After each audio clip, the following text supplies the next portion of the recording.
New America would like to welcome you to our virtual event. The program will begin momentarily. While we are waiting, I want to review a few housekeeping notes. This event is being recorded, and a recording will be posted to the New America events page within 48 hours after the event. Attendees will be in listen-only mode, and you will not be able to be seen or heard by your fellow attendees or panelists. Therefore, we encourage you to share your comments and questions in the Q&A features, which can be found at the bottom of the screen. Thank you for joining us. We will begin momentarily.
New America would like to welcome you to our virtual event.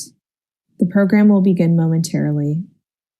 While we are waiting, I want to review a few housekeeping notes.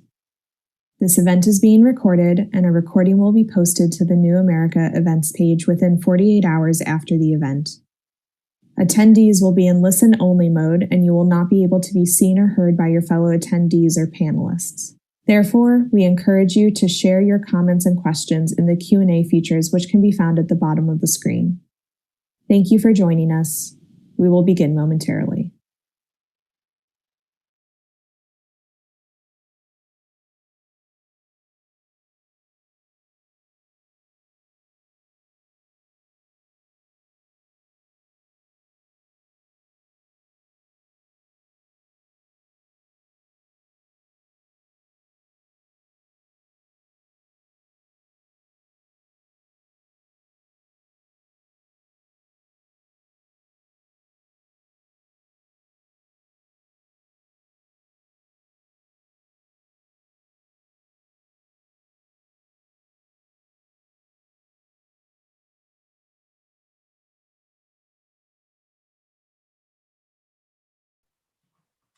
Okay, everyone, thank you for joining us. My name is Christine Bannon. I'm Policy Counsel at the New America Foundation's Open Technology Institute. And our mission at OTI is we work at the intersection of technology and policy to ensure that every community has equitable access to technology and its benefits. Before we get started, I'll introduce the panelists. So first, Sarah David Heidemann, Senior Counsel for Workplace Justice at the National Women's Law Center. Wilnita Negron, Director of Policy and Research at coworker.org. Anisha Reddy, Policy Counsel at the Youth and Education Privacy Project at the Future of Privacy Forum. And then Ken Ueda, Director of the Policy and Governance and Chief Privacy Officer at UCLA. So before we dive into the panel discussion, I'll just give a little context about what we'll be talking about today. So OTI has worked on addressing the privacy, equity, and civil liberties issues of concerns of digital tools used for contact tracing. And we wrote a white paper for the Safra Center for Ethics. But as the pandemic has continued and schools and workplaces are either opening remotely or opening in person, there are new privacy and equity concerns in addition to digital contact tracing that are really important for us to discuss today. So we're going to focus on two different categories of surveillance. So the first is safety technology, that schools and workplaces are using to operate in person. So that's like the enforcement of social distancing guidelines using like cameras and sensors, screening for fevers and other symptoms. There are like snitch apps, like that students are calling them at schools to report other students that aren't following safety guidelines. And then the second category is performance or productivity monitoring. So this applies to schools and workplaces really operating both in person and remotely. So this would include like exam proctoring software that monitors eye and head movements and uses facial recognition. And then like warehouses like that measure every movement of workers using wearable devices and other sensors. So as like we're a society grappling with how we can continue learning and working while staying safe during the pandemic, I think the big question is how we can determine which tools are appropriate responses and which are too invasive that we shouldn't be allowing in our schools and workplaces. So what kind of safeguards we can put in place to prevent sensitive information from being misused, both during the pandemic and after the pandemic has ended. So those are the sort of broad topics we'll be discussing today. There'll be an opportunity for questions at the end of the panel. So feel free to put your questions in the chat box throughout the panel, and we'll get to those at the end. And then after Q&A with the panelists, Representative Eshu will join to talk about her bill, the Public Health Emergency Privacy Act, and answer a few of your questions.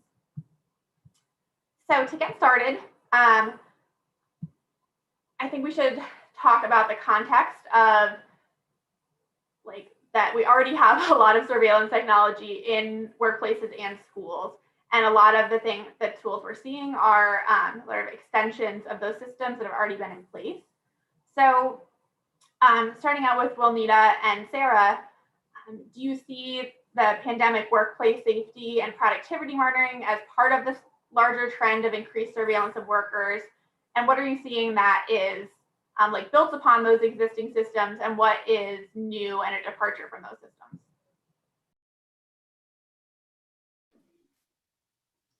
Yes, I can take that question. Hello, I'm Wilnita again from Coworker. It's absolutely what we're seeing, an acceleration and a deepening of a trend of what's been tracked really since the early 2010s and 2015, which has been the introduction of kind of data mining techniques that emerged out of the consumer sector that were being increasingly being used in the workplace. And reports going back from 2015 from Deloitte, for example, mentioned that the company executives were placing an increasing focus on people analytics for HR and for workforce management and for recruitment. And so this was 5 years ago. And so what we're seeing now is not only an increasing safety need, but there's also the sophistication of new technologies are emerging. So while it was consumer digital analytic trends that were emerging in a workplace, now we actually have defense technology that emerged from the defense sector, also mixing in a workplace, things like thermal imaging scan. There's a lot of defense companies that have been tied to the US Defense Department that are now commercially providing some of these technologies, thermal imaging technologies. And you have the private sector seeing the business opportunity and just continuing to put a lot of investments to spur continuing innovation. So it's right now the marketplace is seeing this as a space for innovation and for more companies and more products and tools. And so you can just imagine the acceleration that you can expect in the coming months or years. Yeah, and I absolutely agree with what Wilnita said. And again, I'm Sarah David Heidemann from the National Women's Law Center. Thank you so much for having me here today. I would just add that this acceleration has a very long runway. There is a really important article that Matthew Desmond wrote in 2019 as part of the New York Times 1619 project, where he actually traces workplace surveillance all the way back to slavery.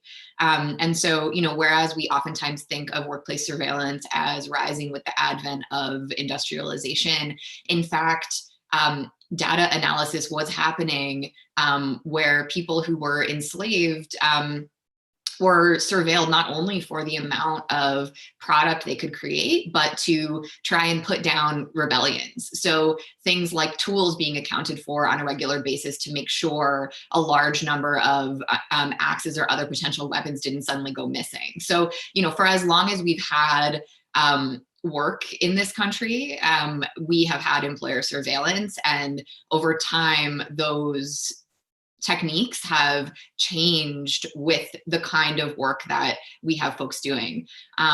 And, again, as Wilnita said, that this has really accelerated in the time that we have all been, or many of us have been remote as well.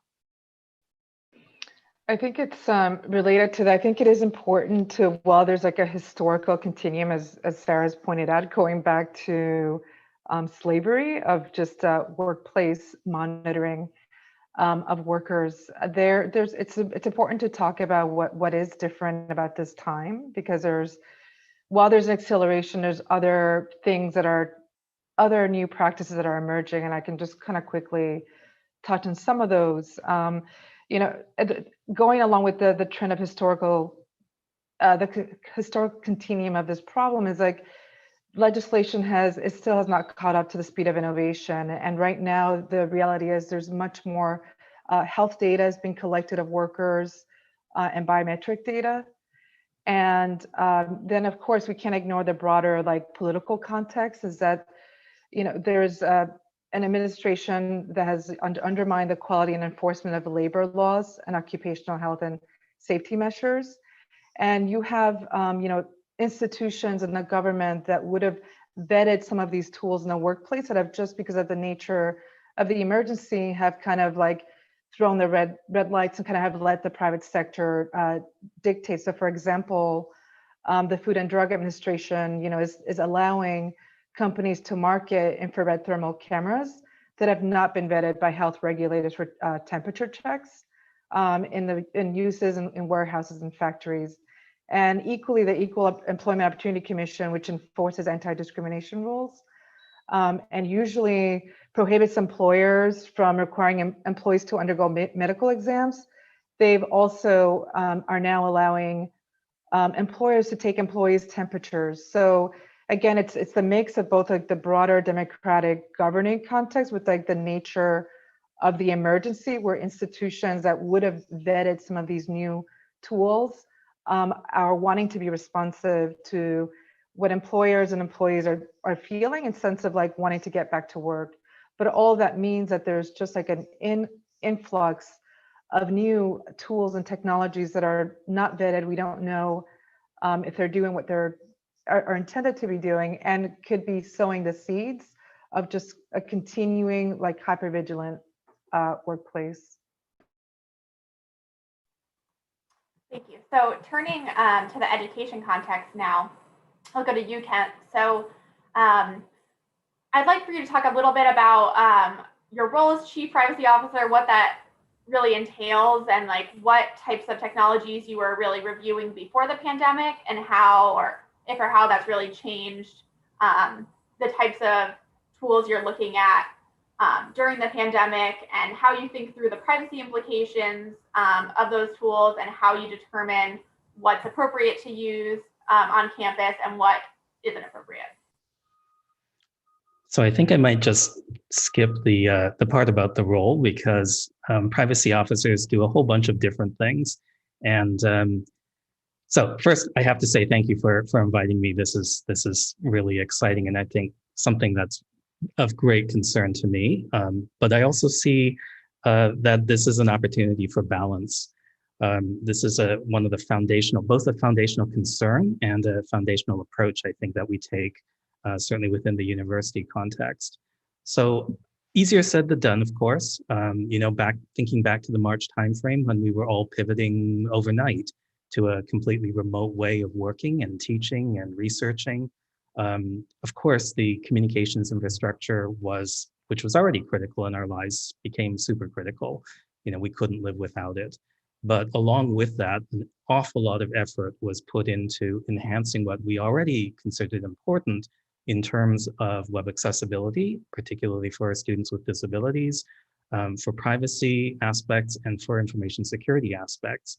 And it's not that we weren't doing these things before, it's just it was different when we had to do it at scale for everyone, for the entire campus simultaneously. And it had all sorts of interesting implications.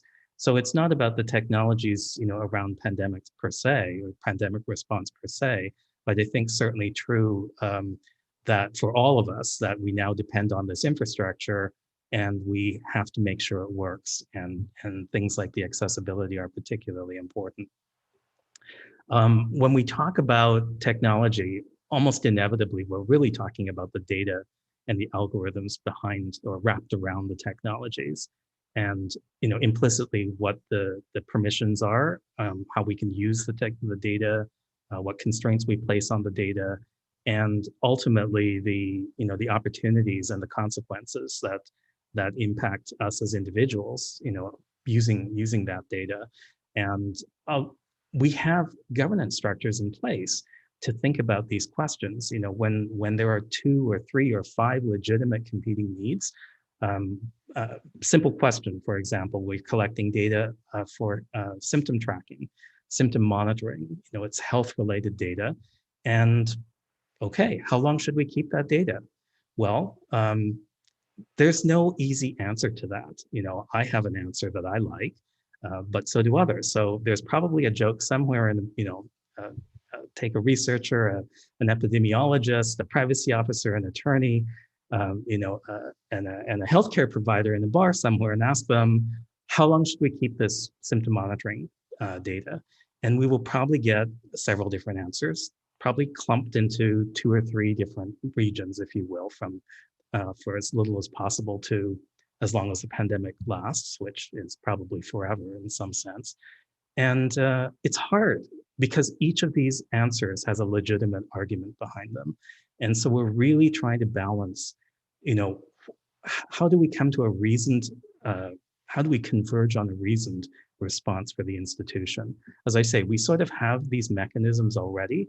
It's just in events like a pandemic where we have to act quickly. Often we just don't have the time for the deliberation that these questions deserve. And part of my job, I think, is to try and avoid us throwing everything out and just try to answer every question in an ad hoc manner, so that we don't just do everything by the seat of our pants and take advantage of the the experience that we have. Thanks. So turning to you, Anisha, I'd like you to talk a little bit about the approach you see at K-12 schools, if that similarities and differences to what Ken said in the university context, and what are like the major privacy principles that you think through when you hear about schools using a certain technology in response to the pandemic? Thanks, Christine, and thanks for having me here. So like Kent said, I think K-12 schools are also experiencing that kind of urgency to make decisions and do something right by their students. But it goes along the same lines that Wilneda was mentioning, that there might not be sufficient vetting for a lot of the tools that are being used in the classroom because of that urgency. So we're seeing schools implement self-reporting systems where students report their symptoms. We're seeing temperature kiosks that may have facial recognition capabilities as well. We're seeing Bluetooth that's being used to track location or aid with contact tracing efforts. We're seeing wearable technology that also collects temperature information and location. And those are just the technologies that are being used to help students return to school. And also in the K-12 space, schools have a lot of different considerations than universities may have that play into their considerations around what students they're bringing back. So some schools are only bringing back certain student groups that they identify as at most risk of learning loss. So these could be students experiencing homelessness or students with disabilities, but there are also very unique privacy concerns that come up when schools are making these kinds of decisions. So If a portion of their population is learning from home and a portion of their population is learning in person, and say that class is being live streamed, and a student in the classroom raises their hand to answer a question, and their peers hear their answer and know that they're in person learning, there could be certain inferences that their peers make about their home experience or their livelihood or anything, that student kind of like loses that autonomy to make the decision about how their story is told, or if that story is told at all. And that's tough, and that's something that schools haven't dealt with before or haven't had the need to really think through before. And because of these emergency circumstances, it's kind of, we're in between a rock and a hard place.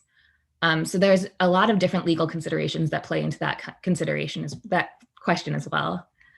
With regard to online learning, schools are using remote proctoring tools, video conferencing, chat rooms, and teachers more than ever are relying on information that's being gleaned from these online learning tools to know whether or not a student's paying attention, to know whether or not a student is attending class.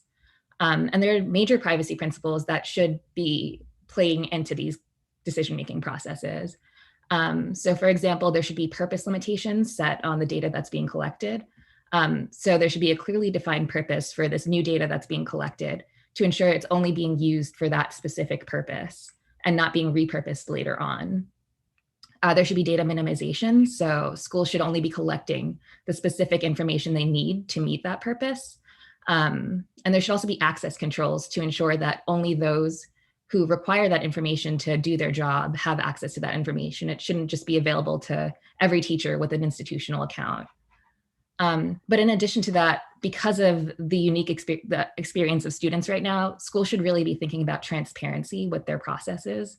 So with online learning, it should be very clear to students and parents how they're being assessed, how they're being expected to engage online, and what alternatives may be available to them. And students should really have an open line of communication where they can, in a privacy protective manner, perhaps share some of their circumstances so that they know that they have alternatives available to them. And they're not going to be penalized for not having their camera on or for having a shared room where someone else is in the background when they're taking an exam.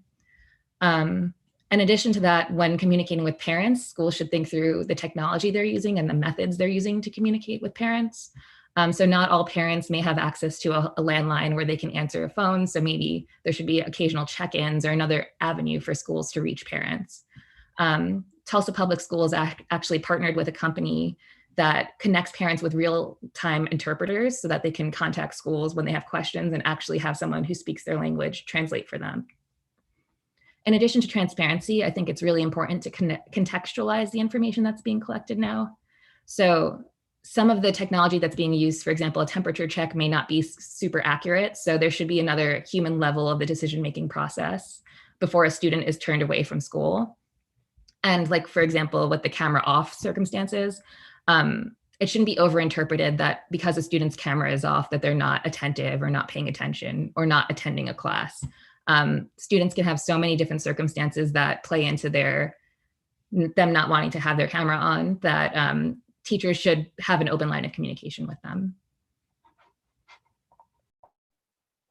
Great, thank you. So now turning back to Wilnita and Sarah in the workplace context, like obviously the pandemic, there are all sorts of new safety concerns for workers that maybe previously were not in jobs that were considered to be particularly dangerous or a risk to their health, and are seeing workers demanding more from their employers for safety.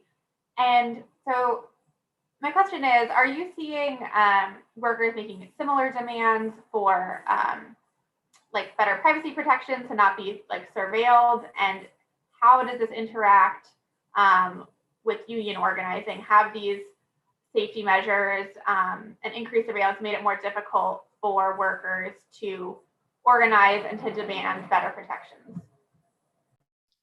I can start off, and then Wilnita would be happy to hear your thoughts as well. So the short answer is yes. These privacy protections have made it more difficult for workers to organize. And just to note that interest in unionization is at a 17-year high right now across the board, but among women, it's even higher. And among women of color, it's the highest. And that's because we see the effects of these privacy violations playing out even more harshly on communities that have traditionally been marginalized in different ways in the workforce. So I would say the most high profile example that we've seen in the last few months of a company exploiting professed and on some level, on some level there is a real need, absolutely, but the most high profile example we've seen is probably with Amazon firing an organizer, Chris Smalls, who was working to ensure more safety protections, in fact, within the warehouse that he worked at. And then Amazon used this excuse that he was less than 6 feet away from his coworkers to actually ultimately fire him. And so you see this double whammy of, yes, of course, we would like for people to be able to stay 6 feet away from each other, but because of the punishing pace in Amazon warehouses, oftentimes that's not possible for people, and there's selective enforcement of these policies in a way that undercuts organizing.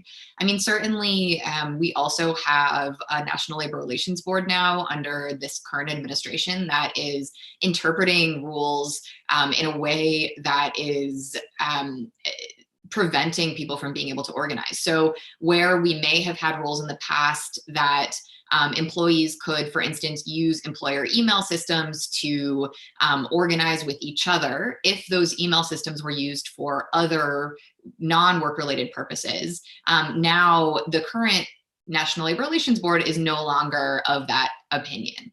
So the opportunities for people to see each other in the workplace, to talk to each other, to share about what it is they're experiencing are incredibly limited, and particularly limited outside of employer-based platforms. Like if you have I'm on my employer's Zoom right now, so I'm using an employer technology.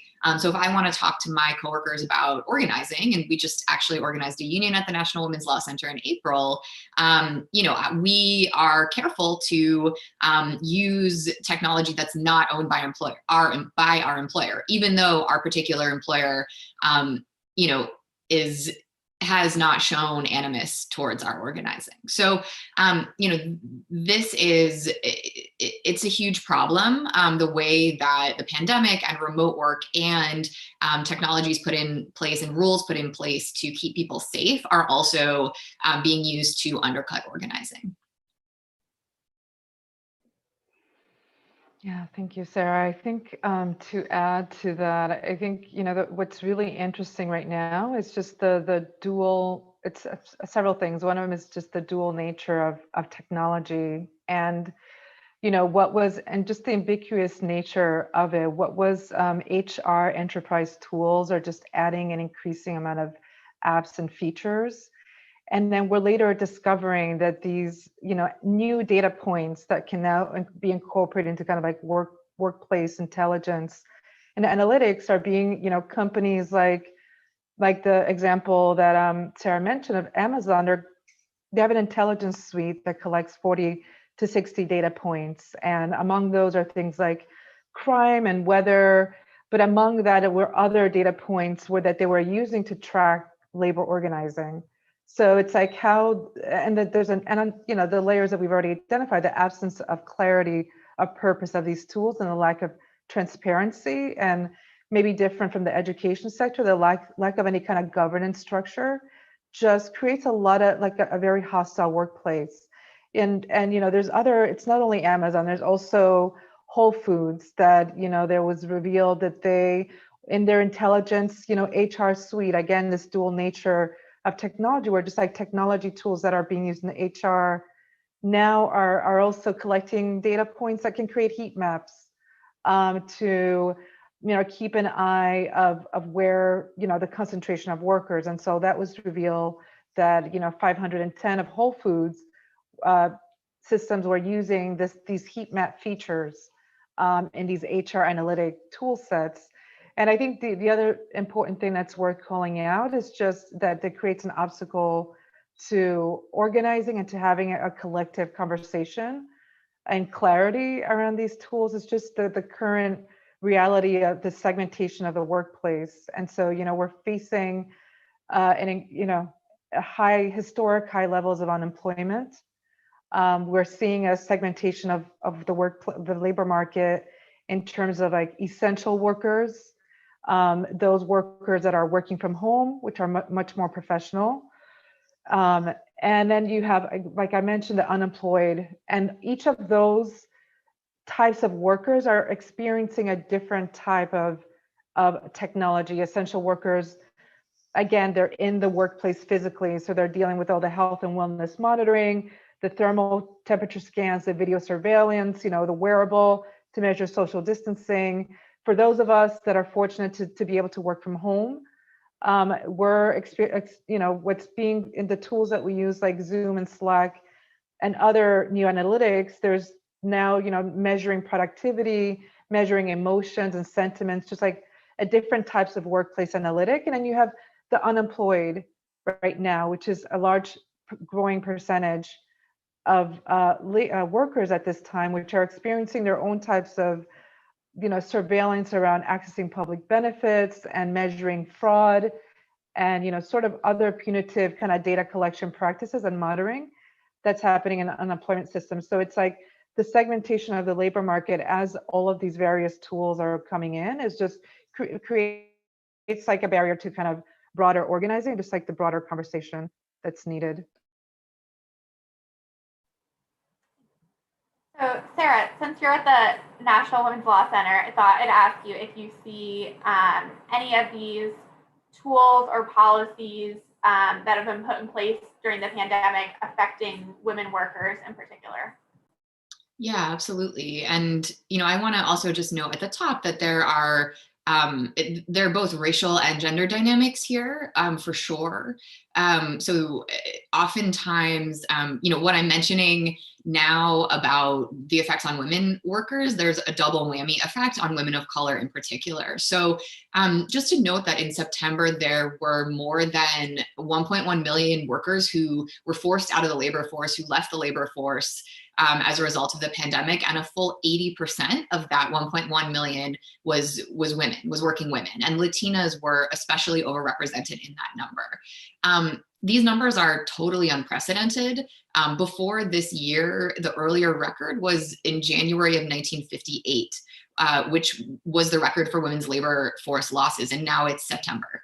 And so, we are seeing women being pushed out, forced out of the labor force in huge numbers, and we have to ask ourselves, why is this happening? I mean, certainly, a part of this is a lack of infrastructure, a lack of childcare infrastructure, greater emphasis on the need for caregiving, both of children and elderly parents or other chosen family members. And, we are losing a generation of women's gains into the workforce. At the same time as we're seeing these really historic gains, we're also seeing women, and disproportionately women of color, on the front lines of essential work, something Wilneda mentioned as well. So women who are in the caregiving sector, who are in the retail sector, who are working in warehousing. I mean, these are the people who are quite literally keeping our economy going. And, there are specific effects on women, absolutely, both for remote workers and for workers who are forced to stay in-person work. So let's talk about temperature checks, for instance. What is one thing that shows up on a temperature check? Perhaps a person who's pregnant, right? We're opening up the opportunity for employers to find out information about their employees before that employee is ready to disclose that information. And there is an enormous pregnancy discrimination problem in our country. There's an enormous motherhood penalty problem in our country. So there are particular issues, particular health issues, particular bodily autonomy issues, when we look at the kinds of health monitoring in particular that are being imposed on women workers. And it's not without pushback as well. I want to note that there's an amazing amount of organizing happening. And historically as well, if you look back to 2018 at the Red for Ed movement, that was really spurred in West Virginia by teachers who were forced to wear wearable health technology. Vast majority of those teachers are women. And so, we see as well that more than 40% of mothers are the sole or primary breadwinners for their families. So when we see that women are being forced out of the labor force, we see that the wages of women and of mothers are sorely needed. We know that mothers experience a disproportionate pay gap. I mean, we really can't be affording to be, we really can't afford as a society to be imposing additional measures on women workers that are going to have disproportionate negative effects. So back to the education context, Ken and Anisha, this has been, exam proctoring software has been, seen a lot of news coverage on it, both on the university level and the K-12 level, and the different disparities that arise from some uses of the technology. Like some of them include facial recognition that may not recognize people of color as well, eye movement and facial movement technology that may pick up on people that may have disabilities or just different from the norm of facial movements. And then students. There have been some examples of students that have had people like enter their room like while they're taking an exam and are automatically penalized for cheating, with the assumption that the person was in the room to give them answers and not because everyone is working and learning remotely in their home. So if you could just talk a little bit about, Ken, about if UCLA is using any exam proctoring software, what you're seeing at your peer institutions, and how you think through some of the privacy and equity concerns related to that technology. So we've certainly had those discussions quite extensively, and this is, I think, true across higher education. These kinds of proctoring software are fairly commonly permitted. Some institutions have chosen to ban them entirely. But there's a balance question. I know, so completely get all the reasons why there are problems with this kind of software, and they're very real. At the same time, I also know that there's been a huge spike over the last several months in terms of academic dishonesty cases coming before our student conduct office. And so, how do you deal with this? The fact that the academic dishonesty, it's such a cornerstone to make sure that, we have integrity there. We haven't probably figured that out completely. This is the exam proctoring software is just a component of academic integrity, or trying to preserve that, ensuring it. Hopefully we'll be able to do better over time. The whole aspect of facial recognition that's embedded in this exam proctoring obviously isn't just constrained to exam proctoring in the workplace. There's, I believe, a popular product that companies use to help hire applicants, and the algorithm analyzes hundreds of thousands of facial and tonal expressions, I guess, to say whether they think that applicant is suitable for the job. And okay, again, transparency issues there. How do you even know what the algorithm said or did? So fundamentally, I think we're really facing a new set of concerns with respect to facial recognition in general.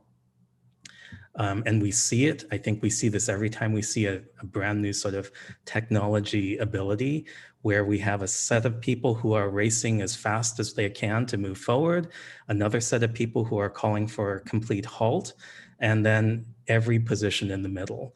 I'm thinking of some legislation that went into effect in California just at the beginning of this year, which was pre-pandemic in those easier days, or more straightforward days, which prohibits facial recognition in police body cameras from being employed. because there are a lot of concerns around that legitimately. But the legislation has a sunset period of 3 years. And I think, this is an interesting middle ground for me. It gives us a pause, essentially, if you will, just enough time to gain some experience, to give us a little bit of time and space to think through the policy implications, so that we don't rush ahead in either direction too quickly. And I think this is again, solving the exam proctoring problem is just a small piece of this. It's a much larger issue that we're having to look at. There's another aspect to this, and it's maybe even more fundamental than the facial recognition, and that's, we've sort of addressed this. In fact, just as we were talking before this event began, whether people turn on their cameras and why they turn it on, whether they use a background, a virtual background or not, whether they're comfortable showing even a curated view of their home.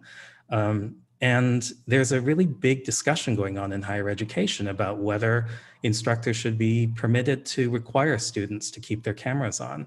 There are certainly good pedagogical reason to believe that there are alternatives in many cases that don't require students to be visible. But I can, from a visceral point of view, I just know when I give talks, there's a huge difference between giving a talk to a set of people in the same room that I'm physically in, versus giving a talk like this one, where it's like a Hollywood Squares matrix of people that I can sort of see, and to a blank screen.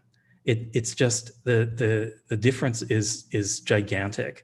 And I can sympathize with the instructors who really want to be able to see their students, even as I sympathize with the students for the whole variety of reasons that they may not legitimately want to be seen.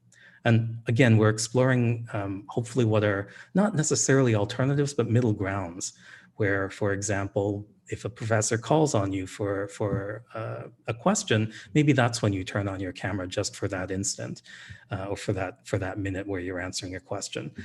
Again, we're still in the early stages, I think, of this.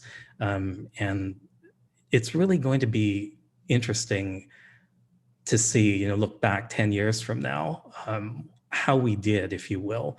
And, writ large, probably we can look at abstracting some lessons, perhaps, for how we as a society rebalanced the notion of national security and individual civil liberties from 20 years ago. How did that play out? And how does that apply today? Because I think we're seeing exactly the same, really big imperatives, except not national security this time, it's a public health imperative. And where do we go from here? So lots of interesting questions. And I say interesting only because otherwise I'd be probably tearing my hair out. They're really important questions. From a higher ed point of view.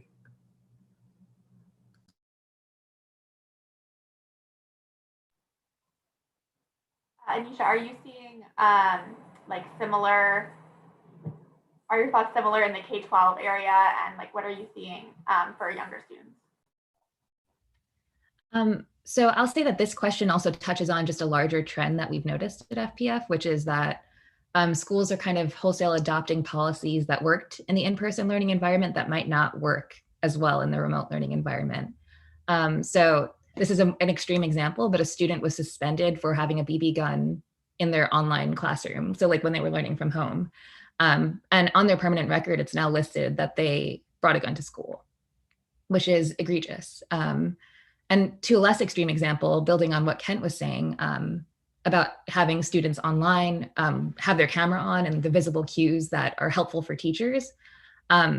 Sometimes it's just not feasible, and there's a trade-off here where we want to make sure that students are comfortable learning from home. It's a pandemic, everyone's working from home, learning from home, and we want to make sure that students who perhaps live in a group home or don't want to get made fun of for the way their room is decorated feel comfortable still being a part of a classroom. And some teachers are using polls and quizzes after lessons just to make sure that their students are being attentive and checking in with their students. Specifically with regard to proctoring, I think a huge thing is that there should be opportunities for students to communicate issues that they're experiencing to their teachers and institutions and to feel heard about that these issues are being considered.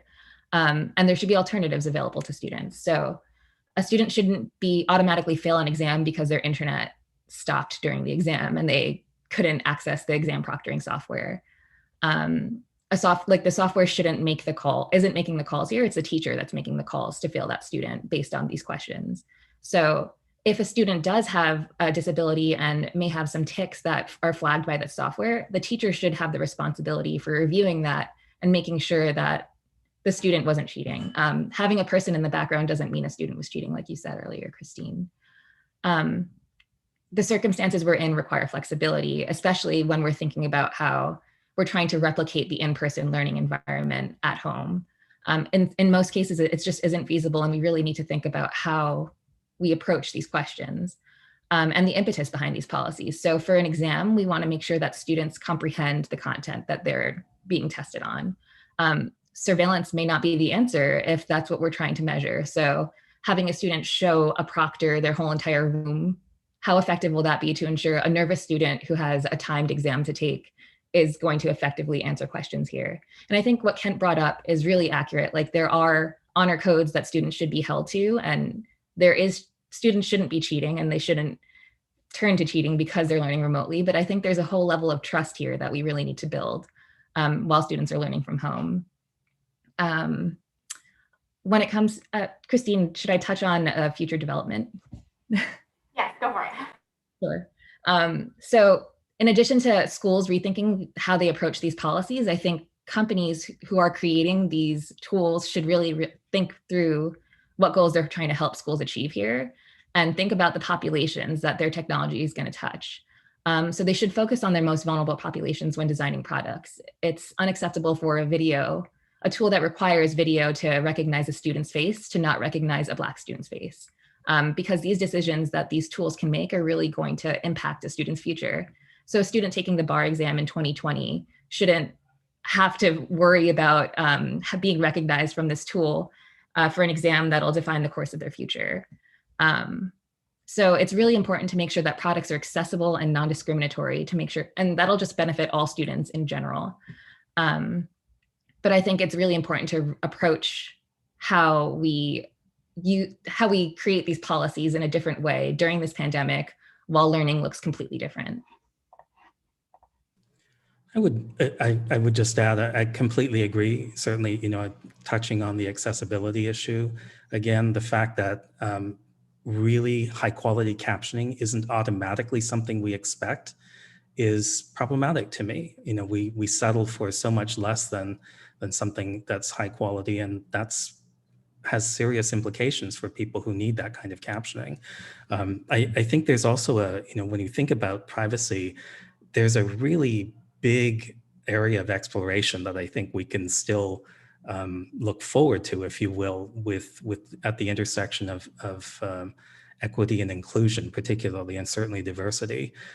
We've been talking about all of these potential consequences when the technologies don't work the way we want them to, or the way they should work.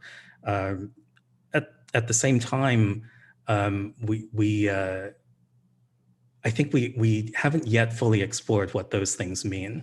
And so, for example, unconscious bias is another thing. I mean, of course it happens in our daily lives. It doesn't change just because we're not it happens in a classroom in person, but it has different implications, I think, when we're online. And one thing that you may all be aware of, we'll see, maybe from your facial from your body language, is the ability to pin someone's someone's square in the Hollywood Squares matrix through Zoom. And you can pin someone and suddenly that person becomes dominant. You see just that person up close, and you can watch them very closely, their body language, their reactions, in a way you can't do in person. And so, these assertions, for example, that there are, from a legal point of view, not much difference between an in-person, setting versus an online setting. I think there are actually fundamental differences. The technology allows you to do things that we can't do in person, and some of it's pretty creepy, actually, as many of these things are. Anyway, just a thought. Yeah, thank you. So, Juanita and Sarah, are you in the worker context, exam proctoring specifically is not there, but are there similar types of productivity monitoring tools you're seeing both like in person and remotely for workers?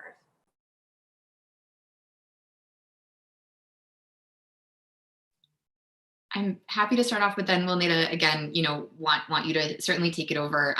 So not just productivity tools, but, Kent touched on AI in hiring, I believe that was you, Kent. And then, certainly Anisha, so many of the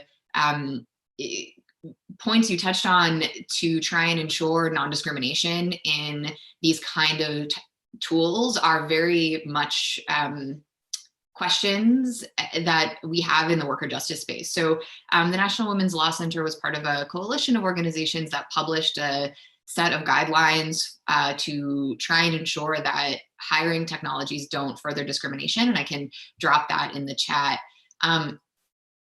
We also, we certainly see productivity, whether it's keystroke software to track the keystrokes of employees, whether it is software to ensure that people are online. If you look at Reddit, which is oftentimes the place that, they may seem off the wall, but certainly we don't have, we don't have a central square for people to talk to each other anymore. So sometimes the internet plays that role. So, Reddit is full of work from home hacks for seeming like you're still online. I just saw one this morning where you attach your mouse to a fan that's going back and forth. And honestly, if you think about the effect on women with caregiving responsibilities or any person with caregiving responsibilities. I mean, how are you supposed to take breaks to breastfeed? How are you supposed to be watching your children who have, their school lessons to attend to and be able to, show the same level of productivity? Oftentimes it just isn't possible. So certainly we're seeing that across both productivity and hiring technology. I think on our end, we're seeing in the retail and also in the manufacturing an increasing focus on technology in the field of scheduling. And that is having a lot of repercussions in terms of just predictability and status of work. I mean, you can imagine the anxiety that workers feel in terms of whether their hours will be reduced. If they are reduced, does that mean unemployment is coming up?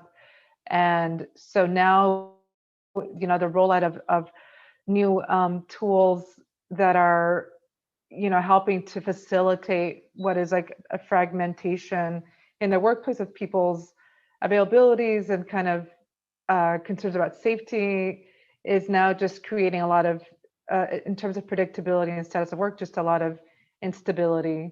And I spoke about earlier, just kind of the HR enterprise technology tools.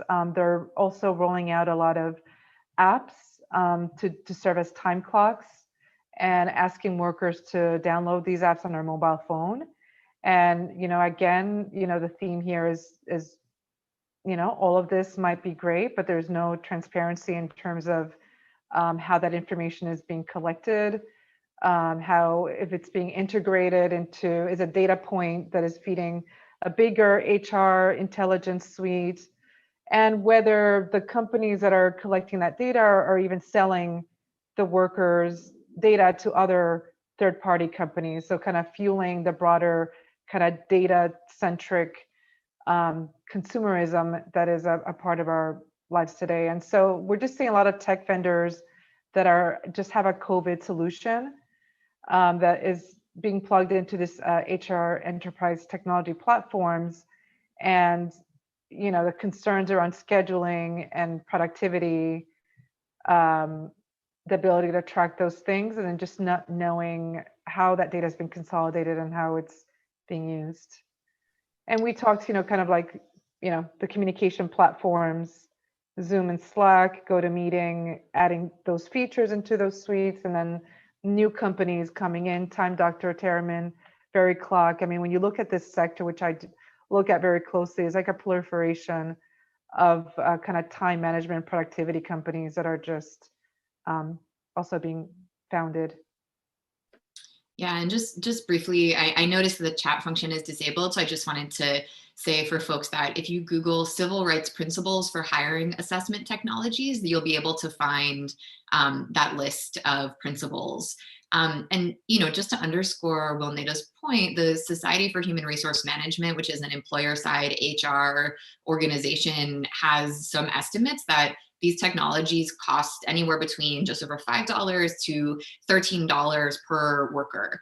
And so if we think about the resistance many companies have to just paying workers more, and yet at the same time they are spending money on these technologies that oftentimes doesn't actually result in increased productivity, but in a workplace where working people are feeling surveilled, feeling resentful, and nervous about the way that their performance is going to be judged at a time when we're juggling more than ever and under more stress than in recent memory.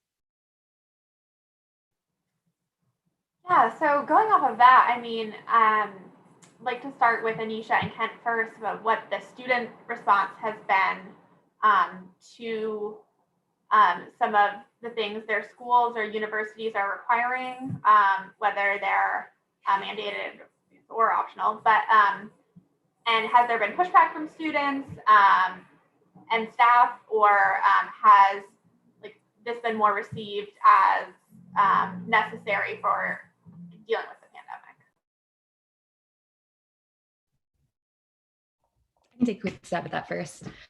So yeah, I've generally seen a lot of student pushback, especially in the higher ed space, against proctoring tools. So there are several student coalitions that have really voiced concerns and started initiatives at their universities where they're writing letters to their university administration to really push back against the use of proctoring technology. And in the K-12 space, we've actually heard from some student advocates about concerns from students that they're being marked absent because they don't have their camera on, and not being heard by their teachers when they say, I really just don't feel comfortable having my camera on. And they don't even feel comfortable telling their teacher why, just because they don't feel safe sharing their home experience with their teacher. So there's a lot of student voice is imperative in these conversations, and students who are the ones being surveilled in these circumstances really need to be able to have an avenue to share their experience with school administration. So one thing schools should seek to do is create student coalitions or have student boards that actually do have a seat at the table when administrators are making these kinds of decisions. So certainly there are all sorts of concerns from students and others. But I think maybe I'll give an example internally. I was at a recent meeting where we were talking about another potential approach for increasing, again, the safety of both students and employees coming onto campus. And like any discussion in this area, we're talking about opportunities and risks. And the conversation is never easy. Anyone who has facilitator skills need to step forward and participate, because we need as much of those as we can.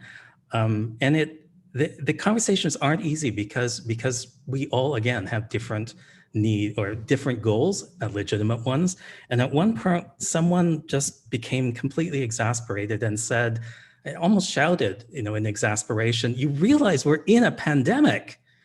And it's like, what do you do at that point? The person who did that, boy, he has the weight of the world on his shoulders to protect a large community. He's simultaneously trying to deal with the medicine, the policies of the campus, the business processes. They're fearsomely complex, and trying to navigate all of that simultaneously with trying to save the world in some sense. I think he just like, what do you want me to do? And honestly, I get it. I get it. It comes down to, in some sense, the balance question. When we're in an emergency, of course, we have to do what we have to do to deal with the emergency.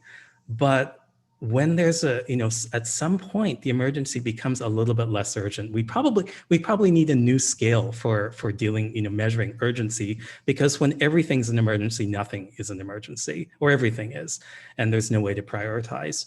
But we have to be able to take a step back. When we see an opportunity, we are looking into the eye of the storm, maybe just take a little step back, give ourselves a little bit of time to think, regain some perspective, so that we're not always in that emergency thinking mode where we just do because we have to. We all know that the balance has to shift, whether it's in a pandemic or anything that causes us to fundamentally change the balance of things. We'd like to think probably that the balance will return after the emergency is over, but it never goes back exactly the same way. We know that. And so our actions today really do make a difference for the future. And again, we have to acknowledge that emergencies require responses.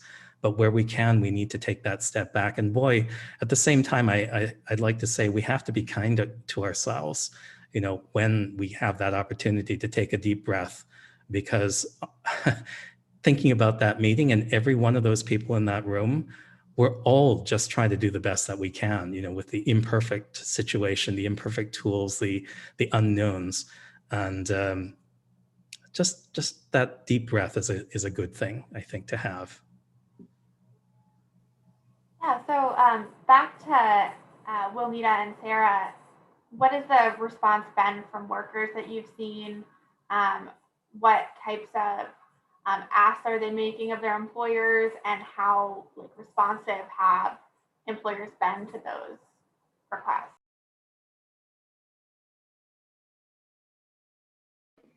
I can start. Yeah, I mean, we're seeing a few different things. One of them is workers have been trying to find ways that they can access, especially health and contract tracing data from their employer. So they've been exercising, sometimes individually or collectively, just how to request and access that data. And then there's also, in particular in the transportation unions, there's been an interest to, again, better understand how the data is being used, but specifically if it's not used for any disciplinary purposes at this time, and kind of looking beyond. And we've been in a few conversations where people are really wanting to understand how to collectively, and maybe this will go into some of the other conversations around privacy, but how to collectively bargain for what does collective bargaining rights look like around the accessing of this data, and just understanding how the data is being used. And so they're looking at other sectors and other more privileged working groups, like national sports teams, that actually to kind of learn about how they've, what is progressive language that they can use to request some of this data. And so it's turned out in a lot of that research that national sports teams have some of the most progressive language around wearables. They've been, people that are in the athletic field or sports, they have had to wear wearables historically for many years. And so they have a very progressive language around that. And they have the governance structure around that is they have a censor committee, the NFL, for example, and they retain outside experts to deal with kind of the commercialization of that data. And so looking at how those athletes have been able to create that governing structure and that kind of collective bargaining agreement is just kind of it's a period of learning of how can we what is the language, and what other sectors can we learn from to collectively ask some of this. So the education sector, I feel now there could be some important cross-learning, being that they seem to have some of the governance structure and maybe some of the language that could help to inspire workers, just really assert a little bit of power in terms of understanding, all of these new technologies. Yeah, and I'll add that we certainly have seen an increase in an interest in organizing. And while low paid workers are oftentimes the most affected by these privacy and surveillance technologies, the Nonprofit Professional Employees Union, which is the union that my workplace unionized with, has seen enormous growth. I mean, over a dozen nonprofit organizations have announced their intention to unionize just in the last 7 months since the pandemic. So this is certainly on people's minds. And I would say before the pandemic, the community of practitioners who was discussing what this sort of future of work and future of workers would look like was starting to really talk about, okay, we're not going to put Pandora back in the box. We have technology related to some kinds of surveillance around work. So how do we make this a positive and an empowering thing for workers as well? So for instance, the Hotel Workers Union negotiated for parity in tech resources around what workers are able to get. So where a hotel may want to take away an in-person check-in kiosk, okay, well then workers are able to get technology that can help them lift these incredibly heavy hotel mattresses. So there's less chance of workplace injury, stress on the workers' bodies, on their backs. And so, I would like to see us get to a place where we are affirmatively organizing to make sure that whatever technologies are being instituted in the workplace, that workers have access to those technologies for empowerment and not just subjugation. And, there has been a huge spike in worker organizing. Again, the Athena for All Coalition, which is organizing with Amazon workers, has certainly been at the forefront of that work. And I would encourage folks listening to check out their work. Just yesterday, the coalition put out a statement on worker surveillance. So there's just a lot happening. Great. So I have a final question before we'll move to Q&A. So please, the attendees, put your questions in the Q&A box. But I'd like to talk about what you see as the best solutions that can both protect the health of students and workers while protecting privacy, and which technologies do you think hold the most promise? And then what safeguards do we want to see in place? So should there be legislative safeguards? Do we want federal or state legislation that's specific to workplace and student privacy? Or do you think that the laws we have now are able to grapple with these new privacy risks that are arising during the pandemic?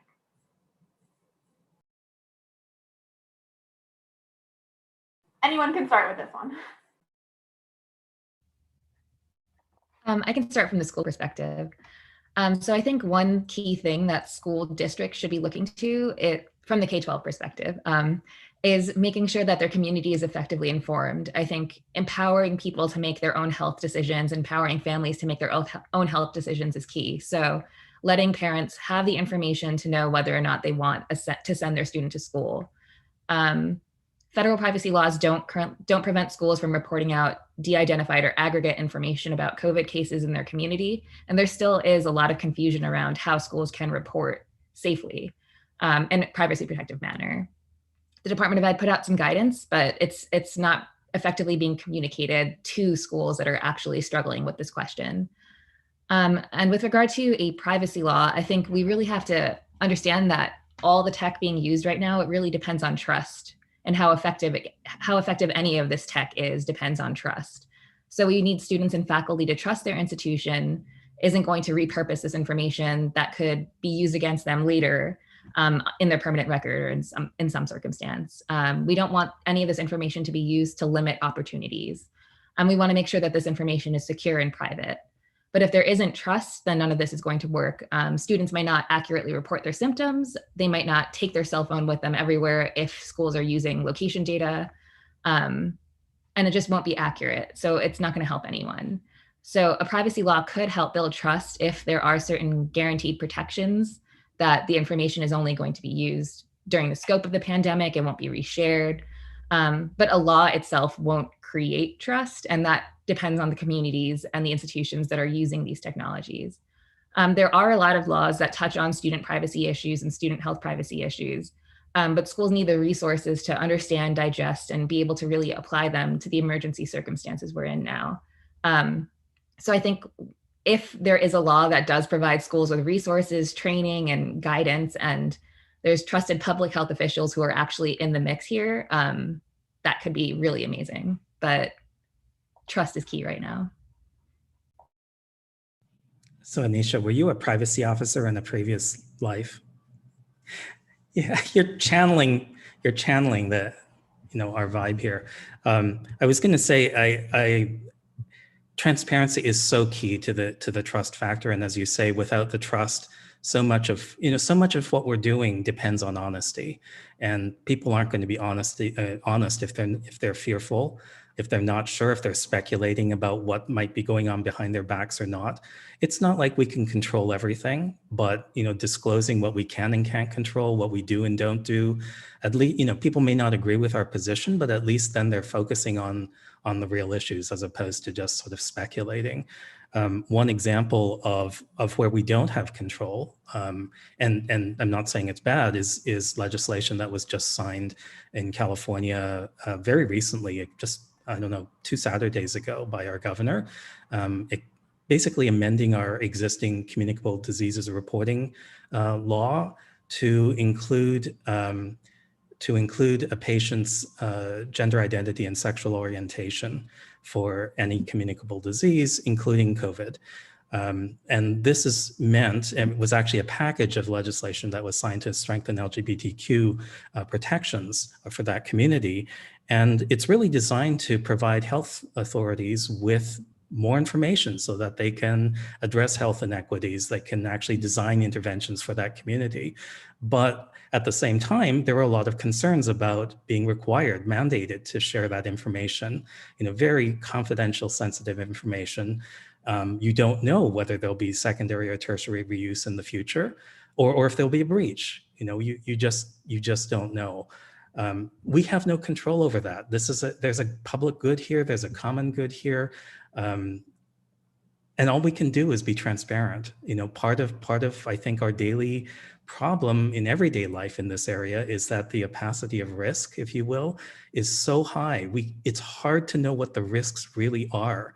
We don't understand enough the chain of companies and data paths that we see, how things might be used. I mean, things are so complex these days. It's hard to know what the real risk is. And trying to do that notice and consent thing, providing information to allow for informed consent, it's hard to do. It's really hard to do, but we have to try. That's again, to everyone's point, I think, in this conversation, the trust and the transparency are so important today, more than ever.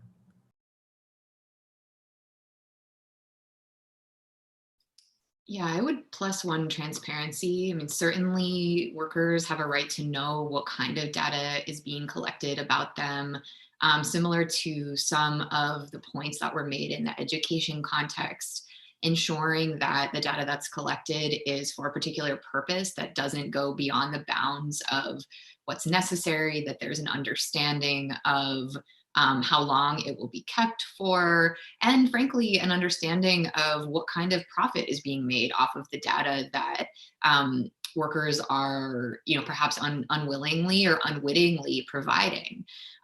We need to continue to strengthen our existing anti-discrimination laws, with laws that the National Women's Law Center is also pushing, laws like the Be Heard in the Workplace Act, which address discrimination and particularly harassment, laws like the Pregnant Workers Fairness Act, which strengthen the ability for pregnant workers to be able to access workplace accommodations while they're pregnant without the risk of retaliation. I mean, it's not just that these privacy concerns exist in a vacuum. This is about improving the way that people work, period. And we need to ensure that there's broad understanding across the policy world about the particular implications of the moment that we're in on the kinds of policies that we're fighting for. So certainly transparency, education, and the reality that things go both ways. It can't just be a boon for employers. It can't just be an opportunity for employers to be raking in really untold millions, billions of dollars in this time. Yeah, I guess to add to that, I would say there's a lot of work, a lot of conversations. I mean, plus one, what everyone mentioned, a lot of conversations are needed in a workplace, in a policy space, in an economic space, and in a workplace. I think that workers, the perspective on these technologies it is very. There's a lot of diversity, kind of like what Ken was mentioning. There are folks that are genuinely curious of how it can help them. Some of these tools can help avoid injuries or can avoid the spread of COVID. There's a lot of good mixed in with a lot of historical continuums that we began a conversation with. But I think a lot of conversations need to be had in the workplace among managers, workers, and unions to really understand the need for transparency and build that trust by really understanding the psychological implications of surveillance and the economical implications as well, but just the psychological implications of surveillance and electronic performance monitoring in a workplace. I mean, those conversations need to be happening, and I just wonder how many people are having those conversations in the workplace. If it's not happening as much as it needs to, considering like all of these ramifications that we've outlined. The other conversation in the policy space is that I think the workplace is unique in that we need to have a conversation on privacy, and broadly the country needs a privacy law in place, but in the workplace as well, because we can't get stuck on a privacy box necessarily, because it's also very limiting, because then it becomes about individual rights. And so there's a lot of labor policy conversations that need to take place, because worker rights around privacy need to ultimately be established in the labor codes as well, and not just the national kind of privacy legislation. And so there's a lot of both dual privacy conversations that need to happen sectorally in a labor space, and then more broadly as a country. And then there's kind of what Anisha spoke about. There's also needs to be a lot of conversations in the private sector with these companies and with investors in these companies to help them understand really the business risk of these technologies. I mean, we're already seeing, class action lawsuits against Lowe's, Home Depot, and Macy's around the uses of facial recognition technology in our stores, in our loss prevention surveillance systems. Macy was also listed as a client in a client base of Clearview AI's database, and it was revealed they were using Clearview AI for surveillance and security.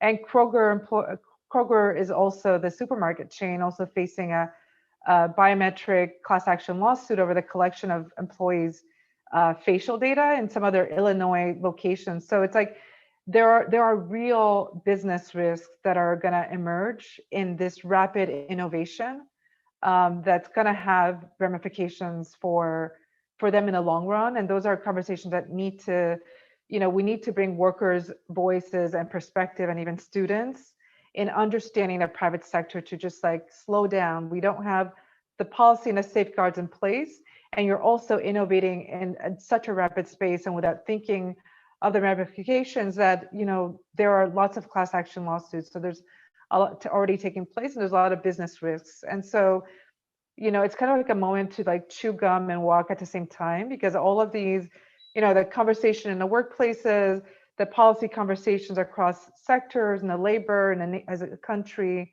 and the conversations in the private sector ideally need to be happening all at the same time. And it doesn't usually happen. And I think that's where you see stagnation and progress in kind of the legislation that we need in place and the protections.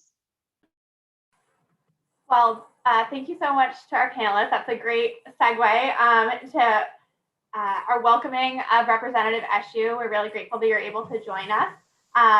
Representative Eshoo represents California's 18th district, and she's been a real leader on consumer privacy in the House She is the chairwoman of the Energy and Commerce Subcommittee on Health and is also a member of the Subcommittee on Communications and Technology.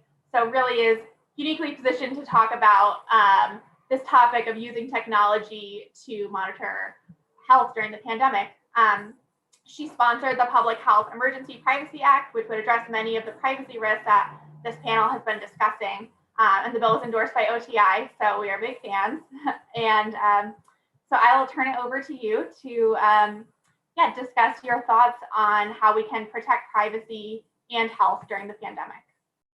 Well, good morning, Christine. I think it's afternoon for all of you. Thank you for inviting me. Thank you to the Institute for the work that you're doing. And thank you to the panelists. I had the pleasure of listening to at least a part of it, and I'm really happy to be with you today. You've just heard from your excellent speakers about how surveillance technologies are becoming commonplace during the pandemic, and how we should be skeptical of privacy infringements representing a new normal, especially for workers and students. I couldn't agree more. So I'm going to share some of my thoughts on this issue and what I'm doing about it in Congress. You all know, but it bears repeating, the pandemic is a once-in-a-lifetime event, and it calls for really bold measures beyond the scope of what we might otherwise consider normal. For example, in March, the Congress passed the $2 trillion CARES Act. This is the single largest stimulus package ever enacted in our country's history. So it was bold, and we knew it was necessary for public health and for our economy. It really saddens me that the Senate has stalled efforts to pass the equally critical and necessary HEROES Act, which the House passed in May. I'm still holding out hope for that. We're on a 24-hour call situation to go back to DC to vote on it. That's one airline trip that I would really look forward to making, because the American people are in great need. So extraordinary circumstances call for extraordinary measures, and the pandemic certainly qualifies as extraordinary. We all know that. Now, in response to extraordinary events, I think that we lose sight almost really rather easily of the civil liberties that define who we are as a nation. For example, after September 11th, we saw an expansion, a real burst of government surveillance that we've since had to work hard to reform. Potential threats to privacy became clear to me very early on in our response to the pandemic, when press reports indicated that the White House was working with companies to develop the tracking apps. That really sent up a red flag to me. So on the one hand, as the chairwoman of the Health Subcommittee, I recognized early on that we needed an all of society response to the pandemic and welcomed help from any company that could reduce the spread of COVID-19. And much of my congressional district includes Silicon Valley. So I'm intimately aware of the good that tech can do, and also the flip side of that. On the other hand, the last 2 decades have played a host to a mass erosion of privacy, both in terms of government surveillance powers and our growing dependence on tech companies. What I thought then, as I do now, is that we need balance. We should use technologies that can help save lives and reduce the spread of COVID-19. That's the human effort, and it's an essential. But the data that is collected by these technologies, whether they're controlled by the government or private companies, should not be used for any other use. only for public health. So I wrote to the White House in March and in April, again, arguing that any collection of sharing of virus-related data should be minimized. It should be secured. It should be limited in how it can be used and destroyed after the pandemic passes, which is the day that we're all praying for. In May, I partnered with Representatives Del Bene and Schakowsky, together with Senators Blumenthal and Warner, to introduce the Public Health Emergency Privacy Act. So this is bicameral legislation to set strong privacy and data security rights for coronavirus related data. And the main provisions of the bill would do the following. It would ensure data collected for public health is only used for public health and prohibit unrelated uses such as marketing. Secondly, it would prevent sharing data with agencies with no role in public health. Thirdly, it would require data security and mandate data deletion after the pandemic. It would prohibit conditioning the right to vote based on the use of a contact tracing app. And it would provide for robust enforcement by the FTC, by state attorneys general, and private rights of actions. And very importantly, I think the bill applies to government and tech companies, but we made sure that it applies to employers, which I know that you all have been talking about, and any other entity collecting information about the coronavirus. Importantly, the bill does not limit state public health agencies from instituting contact tracing programs, which are, as we all know, really critical. And we're not where we should be with that. So I'm so pleased and proud that many public interest groups and experts support my legislation, including New America's Open Technology Institute. That is a significant imprimatur on the legislation. So I really thank you for that. And I'm also proud to report to you now that the bill has over 50 representatives and senators that have signed on as co-sponsors. And again, the Institute's imprimatur, I think, helped to advance that. Many of you know that I'm also the author of the Online Privacy Act, a comprehensive privacy bill that many have called the strongest comprehensive privacy bill introduced in the Congress. Going into 2020, I had very high hopes that we would make more progress on passing a comprehensive privacy law this year. We know it's just so essential, and I heard members of the panel referencing that.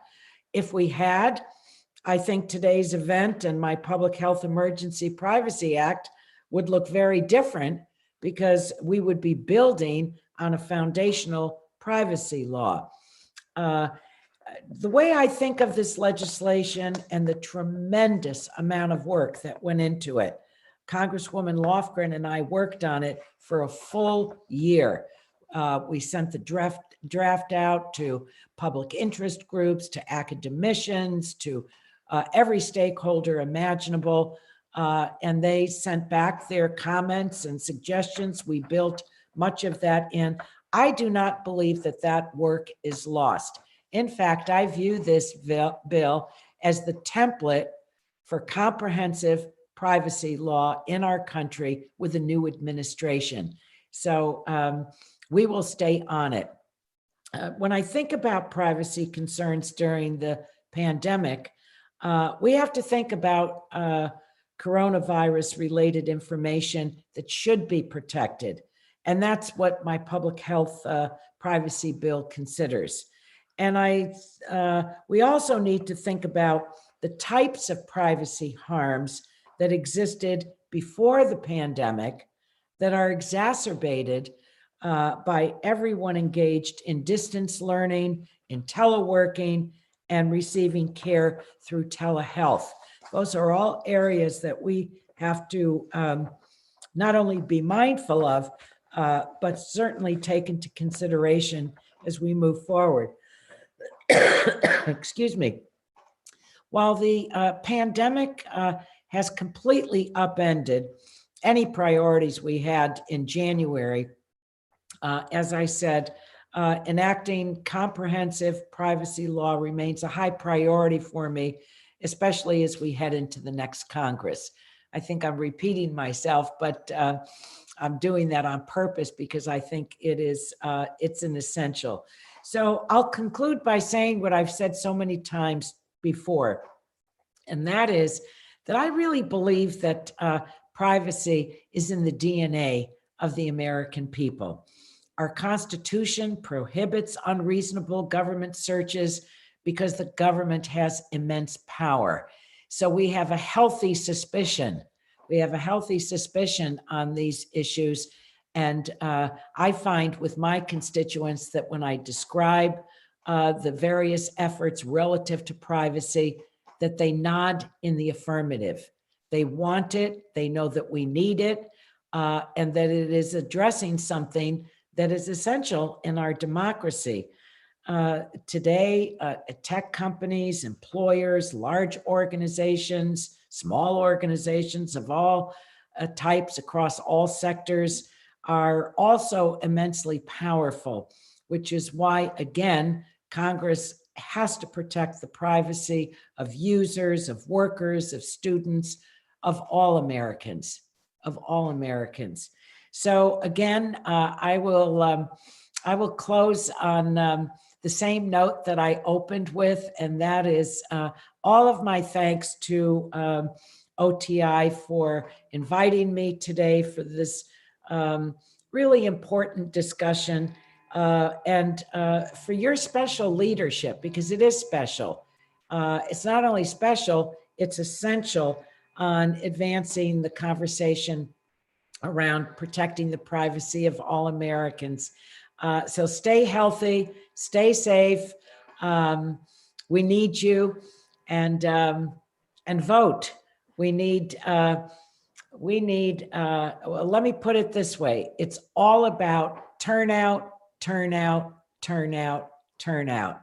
And with that turnout, I am so hopeful that we will turn a new page into a new era of American leadership, and that we will put behind us what I think have been 4 years of dark chapters of American history. But I want to end on a very positive note. I look forward to continuing to work with you so that both what you are discussing and what I shared with you becomes a reality for the American people. So thank you again.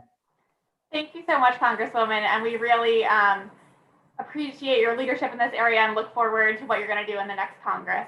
So thank you to you and to our wonderful panelists for this discussion. Thank you.